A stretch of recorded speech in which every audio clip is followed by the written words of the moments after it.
Hello learners, welcome to my channel Life with Science. Today I will teach you about biotechnology principles and processes, and in this video I will teach mainly about the processes that are involved in the formation of recombinant DNA and also how the gene product, the product which is formed due to the recombinant DNA in which our gene of interest is inserted, and this gene makes some product, protein product, and how this protein product is harvested. I will teach about these processes in this video. and अगर आपको मेरी videos अच्छी लगती हैं तो please मेरे channel को subscribe करें, वीडियोस को लाइक करें और बेल आइकन भी प्रेस करें ताकि आपको सारी नई वीडियोस के अपडेट्स मिलते रहें। तो आइए स्टार्ट करते हैं biotechnology principles and processes. There are some processes of recombinant DNA technology. For the formation of recombinant DNA, there are some processes which are involved. Recombinant DNA बनाने के लिए कुछ प्रोसेसेस हैं जिनके थ्रू हम रिकॉम्बिनेंट डीएनए बना सकते हैं, या फिर हम ये कह सकते हैं कि बायोटेक्नोलॉजी में कौन कौन से प्रोसेसेस इन्वॉल्व होते हैं। तो ये जो प्रोसेसेस हैं ये है सबसे पहले आइसोलेशन ऑफ डीएनए। हम सबसे पहले एक डीएनए का आइसोलेशन करते हैं। जिस बैक्टीरिया या किसी भी ऑर्गेनिज्म जिसकी जीन ऑफ इंटरेस्ट हमें चाहिए होती है, हम उसका डीएनए एक्सट्रैक्ट करते हैं, और वो डीएनए एक्सट्रैक्ट करने के लिए हमारे पास कुछ मेथड्स होते हैं। तो फर्स्ट जो प्रोसेस है वो है आइसोलेशन ऑफ डीएनए। आइसोलेशन के बाद हम उस डीएनए को छोटे छोटे पीसेस में कट कर देते हैं, जिसको हम कहते हैं fragmentation of DNA by restriction endonucleases. कुछ एंजाइम्स होती हैं जिन एंजाइम्स को हम यूज करके डीएनए को फ्रेगमेंटेशन करते हैं, उन एंजाइम्स को कहते हैं रिस्ट्रिक्शन एंडोन्यूक्लियेजेस। और रिस्ट्रिक्शन एंडोन्यूक्लियेजेस के बारे में मैं आपको पिछली वीडियो में डिटेल्स में बता चुकी हूँ। अब डीएनए को कट कर दिया हमने, और जो हमारा डिजायर्ड जीन था हमने वो उस डीएनए में से उस डिजायर्ड जीन के पोर्शन को कट कर लिया। इस पोर्शन को कट करने के बाद हमारे पास दो वेज हैं उस पर्टिकुलर जीन ऑफ इंटरेस्ट की कॉपीज बनाने के। एक तो होता है कि हम उस डीएनए की कॉपी बना ले पीसीआर के थ्रू। पीसीआर होता है पॉलीमरेज चेन रिएक्शन। हम अगर पॉलीमरेज चेन रिएक्शन की हेल्प से उस डीएनए की कॉपी बनाना चाहते हैं तो हम वो बना सकते हैं। दूसरा तरीका होता है कि जो डीएनए जीन ऑफ इंटरेस्ट है हम उसको एक वेक्टर में क्लोन कर ले, वेक्टर में लाइगेट कर ले, और फिर उस वेक्टर की बहुत सारी कॉपीज बना ले, जिसके साथ वेक्टर के साथ साथ हमारे जीन ऑफ इंटरेस्ट की भी कॉपीज बन जाएंगी। तो डीएनए को हम दो तरीके से एम्पलीफाई कर सकते हैं, एक तो पीसीआर के थ्रू, दूसरा हम उसे वेक्टर में लाइगेट करके रिकॉम्बिनेंट डीएनए बना ले, और उस रिकॉम्बिनेंट डीएनए को हम बैक्टीरियल होस्ट में ट्रांसफर करें, और फिर होस्ट जितनी ज्यादा अपनी पॉपुलेशन को बढ़ाएगा उतनी ही ज्यादा उस पर्टिकुलर डीएनए की कॉपीज हमें मिल जाएंगी। तो ये दो तरीके होते हैं, या तो पीसीआर के थ्रू या फिर रिकॉम्बिनेंट डीएनए को बैक्टीरिया में ट्रांसफॉर्म करके और उस बैक्टीरिया को कल्चर करा के।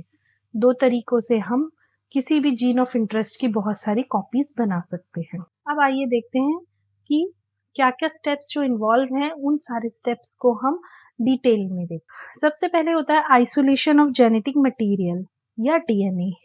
जो हमारा जीन ऑफ इंटरेस्ट है, हमें किसी भी ऑर्गेनिज्म में जो जिसमें भी वो प्रेजेंट है, हम उस ऑर्गेनिज्म से अपने जीन ऑफ इंटरेस्ट को आइसोलेट करने के लिए पूरे के पूरे उसके होल डीएनए को आइसोलेट कर लेते हैं, क्योंकि हमें उसकी लोकेशन नहीं पता होती कि किस लोकेशन में वो जीन ऑफ इंटरेस्ट प्रेजेंट है। तो हम इसके लिए आइसोलेट करते हैं होल डीएनए। डीएनए के आइसोलेशन करने के कुछ प्रोटोकॉल्स होते हैं, कुछ मेथड्स होते हैं। बॉइलिंग लाइसिस मेथड हो गया, क्लोरोफॉर्म मिथेनॉल मेथड हो गया। ये सारे मेथड्स यूज करके हम डीएनए को आइसोलेट कर लेते हैं। और ये जो भी आज मैं आपको प्रोसेसेस बताऊंगी वो मैं अपने पर्सनल एक्सपीरियंस से बताऊंगी, क्योंकि मैं एक रिसर्चर हूँ और आई एम अ बायोटेक्नोलॉजिस्ट, और मुझे इस फील्ड में 10 इयर्स का एक्सपीरियंस है।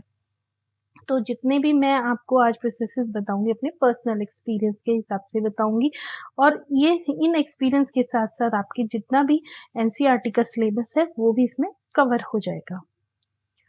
हम करते हैं डीएनए का आइसोलेशन। आइसोलेशन के बाद डीएनए सेल के अंदर, क्योंकि बहुत सारे अलग अलग मॉलिक्यूल्स होते हैं, लेकिन हमें सिर्फ डीएनए चाहिए होता है प्योर फॉर्म में। उसके लिए हम क्या करते हैं, जो और बाकी मॉलिक्यूल्स हैं जैसे आरएनए हो गया, प्रोटीन हो गया, या पॉलीसेकेराइड्स या लिपिड, इन सबको हम हटाने के लिए कुछ एंजाइम्स यूज करते हैं। वो एंजाइम इन सबको डिग्रेड कर देती हैं और सिर्फ डीएनए को रहने देती है। जैसे कि आरएनए को राइबोन्यूक्लियस डिग्रेड करती है, प्रोटीन को प्रोटीएज डिग्रेड करती है। उसी तरह से जैसे बैक्टीरिया है, बैक्टीरिया में कुछ एंजाइम्स हम यूज करते हैं, जैसे लाइसोजाइम यूज करते हैं, सेल्यूलेज प्लांट में यूज करते हैं, काइटिनेज फंगस में यूज करते हैं, इन सबके सेल वॉल को ब्रेक करने के लिए। जैसे कि अगर हमें बैक्टीरिया से निकालना है तो हम लाइसोजाइम यूज कर सकते हैं, प्लांट से निकालना है तो सेल्यूलेज यूज कर सकते हैं प्लांट की सेल वॉल को ब्रेक करने के लिए। इस और जो भी डीएनए निकलेगा उसके साथ जो अटैच दूसरी इंप्योरिटीज होंगी जैसे आरएनए या प्रोटीन, उनको हम, ये पर्टिकुलर एंजाइम्स हैं, आरएनए को राइबोन्यूक्लियस से और प्रोटीन को प्रोटीएज से डिग्रेड कर देंगे, फिर हमें डीएनए प्योर फॉर्म में मिल जाएगा। अब डीएनए तो हमारा आइसोलेट हो गया, उसके बाद क्या? उसके बाद हम डीएनए को, हमारा डीएनए होल पूरा डीएनए आइसोलेट हुआ है, हमें पर्टिकुलर जीन चाहिए, तो हम क्या करते हैं, जो डीएनए आइसोलेट हुआ है उसको हम कट कर लेते हैं। कट करते हैं रेस्ट्रिक्शन एंजाइम्स की हेल्प से, और कट करने के बाद जो हमारा जीन ऑफ इंटरेस्ट है वो हमें मिल जाता है, और इस जीन ऑफ इंटरेस्ट को हम किसी वेक्टर में लाइगेट कर देते हैं। वेक्टर में लाइगेट किस तरीके से करते हैं, हम कोई बैक्टीरिया लेते हैं, बैक्टीरिया से प्लाज्मिड आइसोलेट कर लेते हैं और उस प्लाज्मिड में इस जीन ऑफ इंटरेस्ट को लाइगेट कर देते हैं। ये एक तरीका है। दूसरा ये है कि जो हमारा डीएनए एक्सट्रैक्ट हुआ था उस डीएनए में पर्टिकुलर जीन के स्पेसिफिक प्राइमर्स यूज करेंगे, और वो प्राइमर्स हेल्प करेंगे इस जो जीन ऑफ इंटरेस्ट है उसको एम्पलीफाई करने में। ये हम करते हैं पीसीआर के थ्रू। पीसीआर एक मशीन होती है, इस मशीन में हम डिफरेंट कंपोनेंट्स यूज करते हैं जिसके थ्रू हम जीन ऑफ इंटरेस्ट को एम्पलीफाई कर लेते हैं। तो पीसीआर में हम करते हैं इन विट्रो, हम जीन की कॉपीज बनाते हैं। इसके लिए हमें जरूरत होती है प्राइमर्स की और एंजाइम की। जो प्राइमर्स होते हैं वो छोटे छोटे न्यूक्लियोटाइड्स होते हैं जो कि कॉम्प्लीमेंट्री होते हैं हमारे जीन ऑफ इंटरेस्ट के स्ट्रैंड्स के साथ। तो हम प्राइमर्स लेते हैं, उसके बाद उसको पॉलीमराइज करने के लिए हमें चाहिए डीएनटीपीज यानी न्यूक्लियोटाइड्स चाहिए, क्योंकि अगर हम किसी डीएनए की कॉपी बना रहे हैं तो कॉपी बनने के लिए उसमें न्यूक्लियोटाइड्स होने चाहिए। जब न्यूक्लियोटाइड्स जुड़ेंगे तभी तो डीएनए बनेगा। आपस में न्यूक्लियोटाइड्स के जुड़ने पे डीएनए बनेगा। तो हमारे डीएनटीपीज रॉ मटेरियल हो गए। उसके बाद हम प्रोब्स यूज करते हैं, फिर हम पॉलीमरेज, डीएनए पॉलीमरेज एक एंजाइम होती है उसको यूज करते हैं। मैं आपको स्टेप्स बताती हूँ। सबसे पहले हम क्या करते हैं कि जो डीएनए है उसको डीनेचुरेशन उसका करवाते हैं। डीनेचुरेशन के से जो डीएनए है उसके जो डबल स्ट्रैंड्स होते हैं वो टूट जाते हैं, वो अनवाइंड हो जाते हैं, डीनेचुरेशन हो जाता है, मतलब उनकी बॉन्डिंग टूट जाती है, वो दूर दूर हो जाते हैं। दूर होने के बाद वहां पे आके प्राइमर्स जुड़ते हैं। प्राइमर्स हमेशा 5 to 3 प्राइम की डायरेक्शन में जुड़ते हैं। प्राइमर्स जुड़े, फिर उसके बाद पॉलीमरेज आता है और इसको एक्सटेंड करता है, इन प्राइमर्स को एक्सटेंड करता चला जाता है, एक्सटेंड कर देता है। फिर उसके बाद हम इसकी बहुत सारी कॉपीज बनाते हैं। रिपीटेड ये साइकिल हमारा रिपीट होता चला जाता है, और रिपीट होते होते इस पर्टिकुलर जीन की बहुत सारी कॉपीज बनती हैं। यानी पीसीआर में सबसे पहले डीनेचुरेशन होता है। डीनेचुरेशन में दो जो स्ट्रैंड्स होते हैं वो अलग अलग हो जाते हैं। अलग होने के बाद वहां पे आके प्राइमर जुड़ जाता है अपने कॉम्प्लीमेंट्री स्ट्रैंड के साथ। ये प्राइमर जुड़ा, उसके बाद पॉलीमरेज आती है और पॉलीमरेज इस स्ट्रैंड को आगे एक्सटेंड करती चली जाती है, यहाँ पे डीएनटीपीज को जोड़ती जाती है, तो इसकी कॉम्प्लीमेंट्री की एक कॉपी बन जाती है। उसी तरह इस स्ट्रैंड में भी यहाँ पे आगे प्राइमर जुड़ा और इसने अपनी कॉपीज बनानी शुरू कर दी, और ये साइकिल रिपीट होता चला जाता है। हम इस साइकिल को बहुत बार रिपीट करते हैं ताकि हमें इस पर्टिकुलर जीन की बहुत सारी कॉपीज मिलती चली जाए। तो ये हो गया हमारा पीसीआर का स्टेप। इस पीसीआर के थ्रू हम किसी भी पर्टिकुलर डीएनए की बहुत सारी कॉपीज बना सकते हैं। अब आती है जो हमने डीएनए पीसीआर के थ्रू एम्पलीफाई किया, हम उसको कैसे सेपरेट करें, हमें कैसे पता चलेगा वो पर्टिकुलर डीएनए है भी कि नहीं। तो हम उसे एग्रोज जेल में लोड करते हैं और उसको रन करते हैं, और इसके क्योंकि डीएनए हमारा नेगेटिवली चार्ज होता है तो ये पॉजिटिव टर्मिनल की तरफ मूव करता है, और जितना बड़ा मॉलिक्यूल होता है वो पीछे रह जाता है और छोटा हमारा आगे चला जाता है। और यहाँ पे हम इसको चेक करने के लिए एक लेडर यूज करते हैं। लेडर में हमारे डिफरेंट साइज के डीएनए के फ्रेगमेंट्स होते हैं।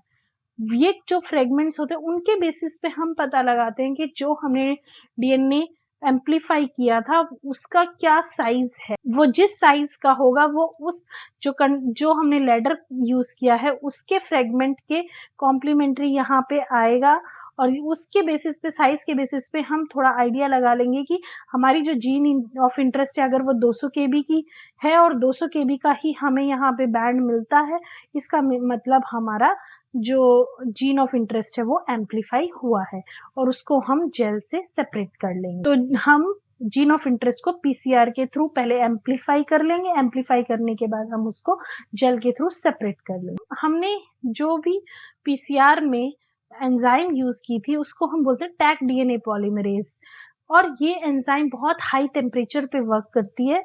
और हम इस एंजाइम को इसलिए लेते हैं क्योंकि वैसे तो डीएनए पॉलीमरेज हाई टेम्परेचर पे डिग्रेड हो जाती है, लेकिन टैग डीएनए पॉलीमरेज ऐसी एंजाइम है जो कि हाई टेम्परेचर पे डिग्रेड नहीं होती, क्योंकि ये एक थर्मस एक्वेटिकस नाम का बैक्टीरिया होता है जो कि हॉट स्प्रिंग वाटर्स में रहता है, और उसके अंदर जो एंजाइम होती है वो काम करती है बहुत ज्यादा गर्म पानी में रहता है और बहुत हाई टेम्परेचर पे। तो इसके एंजाइम इस हाई टेम्परेचर पे काम करते हैं, इसलिए हम इस एंजाइम को यूज करते हैं अपने डीएनए पॉलीमरेज की तरह पीसीआर के प्रोसेस में, क्योंकि पीसीआर में जो टेम्परेचर है वो बहुत हाई जाता है, इसलिए हम थर्मस एक्वेटिकस से आइसोलेट की गई पॉलीमरेज को यूज करते हैं।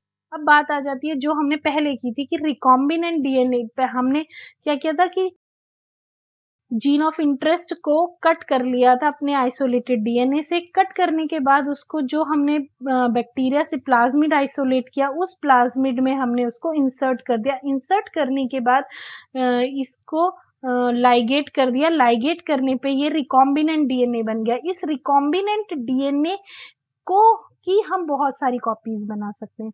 तो इस रिकॉम्बिनेंट डीएनए की कॉपीज बनाने के लिए ये जो रिकॉम्बिनेंट डीएनए था, इसको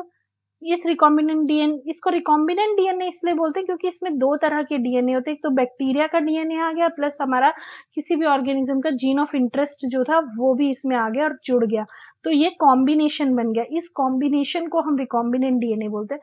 फिर इस डीएनए की हम कॉपीज बनाते हैं। तो ये जो डीएनए है इसको हम बैक्टीरिया में इंसर्ट कर देंगे, और इंसर्ट करने के डिफरेंट मेथड्स होते हैं जो कि मैंने आपको प्रीवियस वीडियो में बताए थे। तो जो मेथड्स बताए थे प्रीवियस वीडियो में, जैसे कि इलेक्ट्रोपोरेशन हो गया, माइक्रो इंजेक्शन हो गया, ये सारे मेथड्स यूज करके हम इस रिकॉम्बिनेंट डीएनए को बैक्टीरिया के अंदर ट्रांसफर कर देंगे। ट्रांसफर करने के बाद हम उसका सिलेक्शन करेंगे कि वो ट्रांसफॉर्म हुआ है कि नहीं हुआ है। तो मैंने ये पिछले वीडियो में बताया था, हम दो तरीके से कर सकते हैं चेक। एक तो हम ब्लू व्हाइट स्क्रीनिंग से कर सकते हैं, दूसरा हम एंटीबायोटिक रेजिस्टेंस जीन से कर सकते हैं। हम जो प्लाज्मिड है उस प्लाज्मिड में हम जीन ऑफ इंटरेस्ट को किसी एंटीबायोटिक रेजिस्टेंट जीन में इंसर्ट कर देंगे। तो जब हम इसे अगर टेट्रासाइक्लिन रेजिस्टेंट जीन में इंसर्ट किया हमने जीन ऑफ इंटरेस्ट को, तो जब हम इस बैक्टीरिया को टेट्रासाइक्लिन कंटेनिंग मीडिया में ग्रो कराएंगे तो ये ग्रो नहीं करेगा, क्योंकि टेट्रासाइक्लिन के जो रेजिस्टेंट जीन है वो डिसरप्ट हो गई है। तो इससे हमें पता चल जाएगा कि जो हमारा जीन ऑफ इंटरेस्ट है वो ट्रांसफर हुआ है। इस बेसिस पे हम सिलेक्शन कर लें। दूसरा तरीका है ब्लू व्हाइट स्क्रीनिंग का। लैगजेड जीन होती है बीटा गैलेक्टोसाइडेज के लिए, उस जीन में हम पर्टिकुलर इस डीएनए को इंसर्ट कर देंगे, और जब इंसर्ट करेंगे तो वो ब्लू कलर नहीं देता, तो ट्रांसफॉर्मेंट्स ब्लू कलर नहीं देते, वो व्हाइट कलर की कॉलोनीज देते हैं। उसके बेसिस पे हम सिलेक्ट कर लेंगे, यानी हम इंसर्ट करने के बाद तो उसको बैक्टीरिया में ट्रांसफर करने के बाद हम सिलेक्शन कर लेते हैं बैक्टीरिया को ग्रो करने के बाद। और सिलेक्शन के होते हैं ये दो तरीके। ट्रांसफॉर्मेंट्स को हम एंटीबायोटिक रेजिस्टेंट जीन पे या तो सिलेक्ट कर सकते हैं या हम ब्लू व्हाइट स्क्रीनिंग से कर सकते हैं। हम बताते हैं कि कैसे हम ऑब्टेन करेंगे फॉरेन जीन के प्रोडक्ट को। जो प्रोडक्ट हमने बैक्टीरिया में इंसर्ट किया है उस जीन का प्रोडक्ट जो है उसको हम कैसे ऑब्टेन करेंगे। तो इसके लिए हम क्या करेंगे, when you insert a piece of alien DNA, the cell harboring clone gene of interest may be grown on a small scale in the laboratory.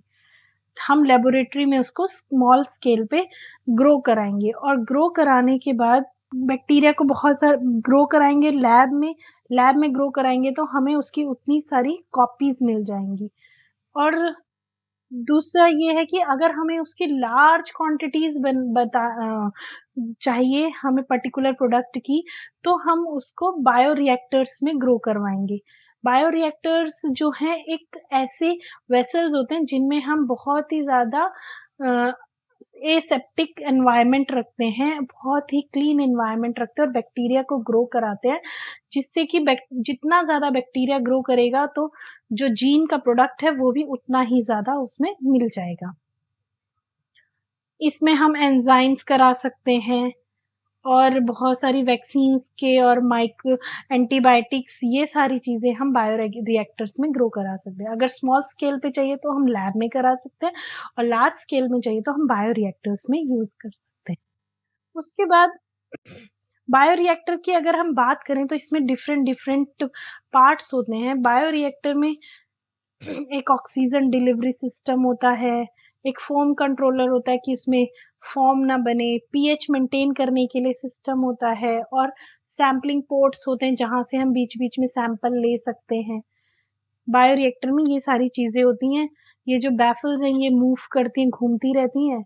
अंदर बैक्टीरिया का कल्चर डालते हैं, उसमें हम बैक्टीरिया भी डालते हैं और साथ में उसके लिए जो मीडिया है जिसमें बैक्टीरिया ग्रो करेगा वो डालते हैं। और जो बीच बीच में हम प्रोडक्ट जो भी बनता रहता है उसको हम यहाँ से सैंपल उसका लेते रहते हैं। इस तरह से बायोरिएक्टर काम करता है। उसके बाद है हम ये बायोरिएक्टर ने तो कर लिया, अब हम उसकी डाउनस्ट्रीम प्रोसेसिंग करते हैं। तो डाउनस्ट्रीम प्रोसेसिंग में ये है कि completion of the biosynthetic stage, the product has to be subjected through a series of processes before it is ready for marketing. Market में जाने के लिए कोई भी प्रोडक्ट हम ऐसे ही नहीं बेच सकते, उसको बहुत सारे प्रोसेसेस से गुजरना पड़ता है, जिन प्रोसेसेस के थ्रू उसका क्वालिटी कंट्रोल होता है और उसमें जो भी इम्प्योरिटीज हैं उन सारी इम्प्योरिटीज को क्लीन किया जाता है और एक पर्टिकुलर फॉर्मूले के थ्रू उसको फॉर्मुलेट किया जाता है ताकि वो जनरल पब्लिक तक पहुंच सके। ये मैंने आपको प्रोसेसेस बताए हैं। अब मैं आपको एक क्विक रिवीजन बता देती हूँ कि हमने डीएनए लिया, डीएनए को हमने आइसोलेट किया, आइसोलेट करके उसके फ्रेगमेंट्स बनाए, उन फ्रेगमेंट को हमने वेक्टर के साथ ज्वाइन किया, वेक्टर के साथ ज्वाइन करने के बाद उसको हमने बैक्टीरिया में ट्रांसफॉर्म कर दिया, फिर बैक्टीरिया को हमने कल्चर कराया। बैक्टीरिया को अगर स्मॉल स्केल पे कल्चर कराया है तो हमें थोड़े प्रोडक्ट्स मिल जाएंगे, अगर हम ज़्यादा प्रोडक्ट चाहिए तो हम लार्ज स्केल पे बायोरिएक्टर्स में उसको कल्चर कराएंगे और बायोरिएक्टर में कल्चर कराने के बाद हम उसकी डाउनस्ट्रीम प्रोसेसिंग करेंगे ताकि जितनी इम्प्योरिटीज है वो क्लीन हो जाए, प्लस उसको एक पर्टिकुलर फॉर्मुलेशन में उसको बना लिया जाए, प्लस उसका क्वालिटी कंट्रोल टेस्टिंग हो जाए। ये सारी चीजें डाउनस्ट्रीम प्रोसेसिंग में करके हम उस प्रोडक्ट को मार्केट तक पहुंचा सकते हैं। ये सारे स्टेप्स हैं जो कि हम यूज करते हैं बायोटेक्नोलॉजी में किसी भी पर्टिकुलर जीन के प्रोडक्ट्स को बनाने के लिए। इसी के साथ ये वीडियो यहीं पे खत्म करती हूँ मैं, और अगर आपको वीडियो अच्छी लगी तो प्लीज लाइक करें, कमेंट सेक्शन में कमेंट करके बताएं और ये चैनल को प्लीज सब्सक्राइब करें, बेल आइकन भी प्रेस करें ताकि आपको सारी नई वीडियोस के अपडेट मिलते रहे। Thank you.